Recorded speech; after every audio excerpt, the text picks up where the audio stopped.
ఓం నమ శివాయ. ఓం శ్రీ గురుభ్యో నమః. ఓం శ్రీ మాత్రే నమః. అందరికీ నమస్కారం అండి. ప్రతిరోజు రాశి ఫలాలు తెలుసుకోవడానికి ప్లీజ్ మన ఛానల్ని సబ్స్క్రైబ్ చేయండి. అలాగే వీడియోని తప్పకుండా లైక్ చేసి మన ఛానల్కి మీ వంతు సపోర్ట్ ఇవ్వండి. గోచార్య రీత్యా తులారాశి వారు ఎటువంటి శుభ అశుభ ఫలితాలు పొందుతారో తెలుసుకోవాలంటే ఈ వీడియోని స్కిప్ చేయకుండా చివరి వరకు చూడండి. ఈ నెల చివరి వారంలో తులారాశి వారికి ఒక స్త్రీ పగబట్టి చేసేది తెలిస్తే మీరు ఖచ్చితంగా ఆశ్చర్యపోతారు. అయితే ఈ నెల చివరి వారంలో తులారాశి వారి యొక్క గోచార ఫలితాలు ఏ విధంగా ఉంటాయి, ఒక స్త్రీ పగబట్టి వారి జీవితంలో ఎటువంటి ప్రతికూలతలను, ఎటువంటి సమస్యలను సృష్టించబోతుంది, ఈ పూర్తి వివరాలు అన్నీ కూడా ఈ వీడియోలో వివరంగా తెలుసుకుందామండి. అలాగే ఈ సమస్య నుండి బయటపడడానికి తులారాశి వారు ఎటువంటి దేవతారాధన చేయాలి, ఎటువంటి పరిహారాలు పాటించాలి అనే వివరాలు కూడా తెలుసుకుందామండి. వీడియోలోకి వెళ్లే ముందు ప్లీజ్ చిన్న రిక్వెస్ట్ అండి, ఈ వీడియోకి చిన్న లైక్ చేసి అలాగే మన ఛానల్ని సబ్స్క్రైబ్ చేయండి. ఇక వివరాల్లోకి వెళ్తే ఈ తులారాశి వారు చాలా అలంకార ప్రియులు. ఎప్పుడూ కూడా ప్రతి విషయంలోనూ మేధావులుగా గుర్తింపు పొందుతారు. తులారాశిలో జన్మించిన వారు జీవితాన్ని ఛాలెంజింగ్గా తీసుకుంటారు.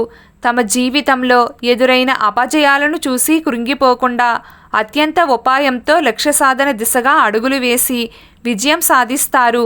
తమ అంతర్గత ఆలోచనలను ఎవ్వరితోనూ పంచుకోరు. అదేవిధంగా తులారాశి వారు ఇతరుల కుయుక్తులకు లొంగకుండా జాగ్రత్తలు తీసుకుంటారు. ఈ తులారాశి వారికి మంచి ప్రజాకర్షణ ఉంటుంది. ఆర్థిక క్రమశిక్షణ పాటిస్తూ స్థిరాస్తులను అభివృద్ధి చేస్తారు. అయితే తులారాశి వారి గోచార ఫలితాలు ఈ నెల చివరి వారంలో చూసినట్లయితే గనుక కొన్ని అంశాల్లో అనుకూల ఫలితాలు, కొన్ని అంశాల్లో ప్రతికూల ఫలితాలు ఉంటాయి. ముఖ్యంగా ఒక స్త్రీ పగబట్టి వీరి జీవితంలో ప్రతికూలతలను, సమస్యలను సృష్టించబోతుంది అనే చెప్పుకోవాలి. ఈ నెల చివరి వారంలో స్త్రీ పట్ల జాగ్రత్తగా ఉండవలసిన అవసరమైతే తులారాశి జాతకుల జీవితంలో కనిపిస్తుంది. అయితే ముఖ్యంగా ఈ సమయంలో చూసుకున్నట్లయితే ఆర్థికంగా డబ్బులు సమకూరే పరిస్థితి ఉన్నప్పటికీ డబ్బులు పొదుపు చేసుకోవడం సాధ్యం కాదు అనే చెప్పుకోవాలి. ఎందుకంటే మీరు ఊహించని ఖర్చులు ఈ సమయంలో కనిపిస్తున్నాయి. కాబట్టి మీరు జాగ్రత్తగా ఉండాలి. అనవసర వస్తువుల కోసం, విలాసవంతమైన ఖర్చుల కోసం ధనాన్ని వృధాగా ఖర్చు చేయకూడదు. లేకపోతే మీరు అవసరాలకి అప్పులు చేయాల్సిన పరిస్థితి కూడా రావచ్చు. కాబట్టి ఈ విషయంలో మీరు చాలా జాగ్రత్తగా ఉండాలి. అలాగే మీ యొక్క సంతానం వారి వారి రంగాల్లో అద్భుతమైన విజయాలను సొంతం చేసుకుంటారు. మీ యొక్క సంతానం విజయం కారణంగా మీరు విజయ గర్వంతో తలెత్తుకుని తిరిగే పరిస్థితులైతే కనిపిస్తున్నాయి. అయితే తులారాశికి చెందిన ఉద్యోగస్తులు ఎవరైతే ఉన్నారో మీ యొక్క పై అధికారుల నుండి ప్రశంసలు పొందుతారు. పెండింగ్లో ఉన్న పనులన్నింటినీ కూడా మీరు త్వరగా పూర్తి చేస్తారు. ఈ విధంగా మీ కార్యాలయంలో ప్రతి వ్యక్తి కూడా మీకు సహాయ సహకారాలు అందించడంతో మీరు పై అధికారుల ప్రశంసలతో పాటు మీ తోటి ఉద్యోగస్తుల ప్రశంసలు అందుకుంటారు. ఈ విధంగా ఆహ్లాదకరంగా మీ కార్యాలయంలో మీ పనిని పూర్తి చేసుకోగలుగుతారు. ఇక అదే విధంగా చూసినట్లయితే తులారాశికి చెందిన జాతకులు ఎవరైతే కొత్తగా వ్యాపారం మొదలు పెట్టాలి అనుకుంటున్నారో వారికి మాత్రం ఈ సమయంలో అనుకూలంగా లేదు. అంటే ఈ వారం వ్యాపారం మొదలు పెట్టడానికి అనుకూలమైన సమయం కాదు. కాబట్టి మంచి సమయానికి వాయిదా వేసుకోవడం మంచిది. అలాగే వ్యాపారం కొనసాగిస్తున్న వారు ఎవరైతే ఉన్నారో ఈ సమయంలో కొంత ప్రతికూలత అనేది కనిపిస్తుంది. అంటే వ్యాపారంలో వృద్ధి ఉంటుంది, రాబడి ఉంటుంది. కానీ మీకు భాగస్వామ్య వ్యాపారం చేస్తున్న వారికి మాత్రం భాగస్వాములతో విభేదాలు కనిపిస్తాయి. కాబట్టి ఈ విషయంలో జాగ్రత్తగా ఉండండి. అలాగే మీ వినియోగదారులతో కూడా మీకు గొడవలు జరిగే పరిస్థితి కనిపిస్తుంది. కాబట్టి మీ యొక్క మాటలను అదుపులో ఉంచుకోవడం మంచిది. లేకపోతే మీకు సమస్యలు అనేవి కనిపిస్తున్నాయి. కాబట్టి ఈ విషయంలో తులారాశి జాతకులు అతి జాగ్రత్తగా ఉండాలి. ఈ అంశానికి సంబంధించి మీరు కొన్ని సమస్యలనైతే ఎదుర్కొంటారు. ముఖ్యంగా తులారాశికి చెందిన వారు వ్యాపారస్తులు కావచ్చు, ఉద్యోగస్తులు కావచ్చు, మీరు ఏ రంగంలో పనిచేస్తున్న వారైనా ఒక స్త్రీ వల్ల మీకు సమస్యలు ఎదుర్కోబోతున్నారు అనే చెప్పుకోవాలి. ఒక స్త్రీ పగబట్టి మీ జీవితంలో ఈ సమయంలో సమస్యలను సృష్టించబోతున్నారు. అంటే అంతకుముందు ఏ స్త్రీతో అయితే మీకు వివాదాలు తలెత్తాయో, మీ ఇరుగు పొరుగు ఉన్న స్త్రీ కావచ్చు, తోటి మహిళా సహోద్యోగి కావచ్చు, మీరు వ్యాపార జీవితంలో ఉన్నట్లయితే ఎవరైనా వినియోగదారురాలైన స్త్రీ కావచ్చు, మీకు పోటీగా ఉన్న వ్యాపారస్తులు కావచ్చు, ఎవరైనా సరే వారితో మీకు ఏదైనా గొడవలు జరిగి వారు మిమ్మల్ని విరోధిగా భావిస్తున్నారో, ఎవరైతే ఉన్నారో ఈ సమయంలో పగబట్టి మీపైన కుట్రలు పన్నే పరిస్థితులు కనిపిస్తున్నాయి. కాబట్టి మీ జీవితంలో ఈ సమయం చాలా కీలకమైనది. స్త్రీల విషయంలో చాలా జాగ్రత్తలు తీసుకోవలసిన అవసరమైతే కనిపిస్తుంది. ఎందుకంటే వారి వల్ల మీరు ఎన్నో రకాల సమస్యలను ఎదుర్కోబోతున్నారు. కాబట్టి ఈ విషయంలో చాలా జాగ్రత్తగా ఉండాలి.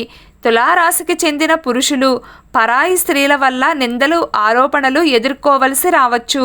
కాబట్టి మీ యొక్క మాటలను అదుపులో ఉంచుకోండి. పరాయి స్త్రీలకు ఎంత దూరంగా ఉంటే అంత మంచిది. లేకపోతే మీపైన వారు బురద జల్లే ప్రయత్నం చేస్తారు. మీరు వారితో దురుసుగా మాట్లాడినా కానీ మీపైన వారు ఆరోపణలు, నిందలు వేసే ప్రమాదమైతే కనిపిస్తుంది. కాబట్టి ఈ విషయంలో తులారాశి జాతకులు అత్యంత జాగ్రత్తగా ఉండాల్సిన అవసరమైతే ఈ నెల చివరి వారంలో కనిపిస్తుంది. ఇక మిగిలిన అంశాల్లో వీరికి మిశ్రమ ఫలితాలైతే గోచరిస్తున్నాయి. ముఖ్యంగా ఆరోగ్యం విషయంలో కొంత ప్రతికూలత అనేది కనిపిస్తుంది. అలాగని మీరు ఆందోళన పడవలసిన అవసరమైతే లేదండి. ఎందుకంటే మీరు చిన్న చిన్న అనారోగ్య సమస్యలని ఎదుర్కొంటారు. కానీ సమస్య తీవ్రత చిన్నగా ఉన్నప్పుడే మీరు దాని గురించి శ్రద్ధ వహించి వైద్యుడి దగ్గరకు వెళ్ళి చికిత్స తీసుకోవడం మంచిది. నిర్లక్ష్యం చెయ్యడం అనేది అస్సలు మంచిది కాదు. కాబట్టి ఈ విషయంలో తులారాశి జాతకులు చాలా జాగ్రత్తగా ఉండాలి. అలాగే మీ ఇంట్లో వృద్ధులు ఎవరైతే ఉన్నారో వారి ఆరోగ్యం పట్ల కూడా మీరు జాగ్రత్తలు తీసుకోవాలి. అలాగే విద్యార్థులు కానీ, పోటీ పరీక్షలు రాసేవారు కానీ ఎవరైతే ఉన్నారో ఈ సమయంలో శ్రద్ధగా చదువుకుంటారు. అనుకున్న లక్ష్యాలను రీచ్ కాగలుగుతారు. అలాగే ఇంటర్వ్యూస్కి అటెండ్ అయ్యి ఫలితాల కోసం ఎదురు చూస్తున్న జాతకులు ఎవరైతే ఉన్నారో ఈ సమయంలో అద్భుతమైన ఫలితాలను పొందుతారు. మీకు అవకాశాలు దొరుకుతాయి. మీకు వచ్చిన అవకాశాలతో మీ కుటుంబ సభ్యులతో కలిసి ఆనందంగా సమయాన్నైతే గడపబోతున్నారు. ఈ విధంగా కొన్ని అంశాల్లో అనుకూల ఫలితాలు, కొన్ని అంశాల్లో ప్రతికూల ఫలితాలు ఈ నెల చివరి వారం తులారాశి జాతకులకు కనిపిస్తుంది. ముఖ్యంగా ఒక స్త్రీ వల్ల మాత్రం మీరు సమస్యలను ఎదుర్కొంటారు. కాబట్టి తులారాశి జాతకులు ఈ విషయంలో మాత్రం చాలా జాగ్రత్తగా ఉండాలి. వ్యాపారస్తులు కావచ్చు, ఉద్యోగస్తులు కావచ్చు, మీరు ఏ రంగంలోని వారైనా మీరు అద్భుతమైన విజయాలను సొంతం చేసుకున్నప్పటికీ కూడా ఈ సమయంలో ఒక స్త్రీ మీ యొక్క కీడును కోరుకుంటుంది. మీపైన కుట్రలు పన్నే అవకాశాలు కనిపిస్తున్నాయి. నిందలు, ఆరోపణలు ఎదుర్కోవలసి వస్తుంది. కాబట్టి ఈ విషయంలో మాత్రం తులారాశి జాతకులు చాలా జాగ్రత్తగా ఉండాలి. పరాయి స్త్రీ పట్ల జాగ్రత్తగా ఉండాలి. మిమ్మల్ని విరోధులుగా భావించే స్త్రీలు ఎవరైతే ఉన్నారో అటువంటి వారి విషయంలో చాలా జాగ్రత్తగా ఉండాలి. మీపైన కుట్రలు పన్నే అవకాశాలు కనిపిస్తున్నాయి. మీ ఎదుగుదలకు అడ్డంగా మారే అవకాశాలు కనిపిస్తున్నాయి. కాబట్టి స్త్రీల పట్ల జాగ్రత్తగా ఉండండి. మీకు అనుకూలమైన ఫలితాలు రావడానికి శనివారం రోజు శనిదేవుని దేవాలయానికి వెళ్ళి నల్ల నువ్వులు, బెల్లంతో చేసిన నైవేద్యాన్ని ప్రసాదంగా పెట్టండి. ప్రతిరోజు మీకు ఇష్టమైన దైవారాధన చేస్తూ ఉండండి. అంతా శుభం కలుగుతుంది. ఈ వీడియో మీకు నచ్చినట్లయితే ప్లీజ్ లైక్ చేయడం మర్చిపోకండి. అలాగే ప్రతిరోజు రాశి ఫలాలు తెలుసుకోవడానికి మన ఛానల్ని సబ్స్క్రైబ్ చేయండి. నమస్కారం.